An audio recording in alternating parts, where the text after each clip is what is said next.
no, no, no. Hindi, pasok mo hindi. Ako pala si Mama.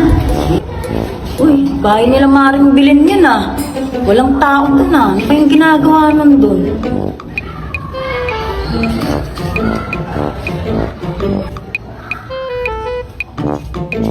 Uy, Mari, nakakap dyan. Kasi Mari, nakita ko may lalaki pumasok doon sa bahay ng anak mo. Wala. Wala ka. Ikaw muna pumasok sa loob. Pakinggan mo na, Mari. Ano ka ba? Ba naman yan? Sigurado ka ba? Oo. Sige na, suko mo na. Ayun. Oh my God! Wow! Baka naman binuhukan ako dyan eh. Hindi yan, kaya mo yan. Laki-laki naman kasi nito. Itandaan mo lang. Naku, pag ako tagal na bulunan nito ha. Sabi ko sa'yo, hospital makakupuntahan ko nito. Sabi ka naman, ganyan talaga sa umpisa. Eh kaya parang ang hirap eh, hindi ko kaya. Ano ka ba, kayanin mo? Sabi ko ako, sabi ko sa'yo mami, mabutan tayo dito ni mama. Itandaan mo lang. Ano ka ba?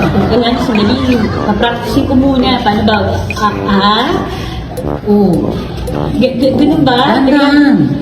Ay, sanay ka rin yan. Wait lang. Pero medyo masakit yung panga ko eh. Sandali.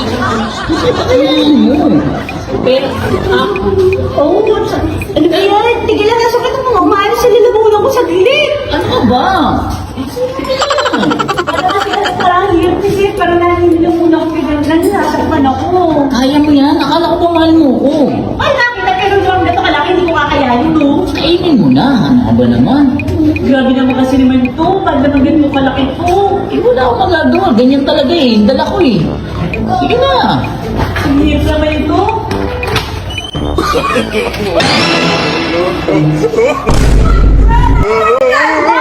Pinapakain na naman yung anak niya ng saging. Gaya, parang ano anong ginagawa ang supong ginagawa nyo? Ano? Kasi po, pagkatapos lang po namin is kumain eh. Deserve po yung anak niyo.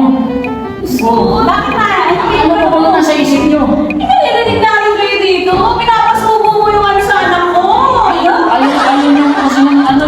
Eh, sabi ko, may ito na po sa kanya. Ano kasi pinagsasabi ko? Pwede naman sabihin yung kainin ng saging, hindi isubo.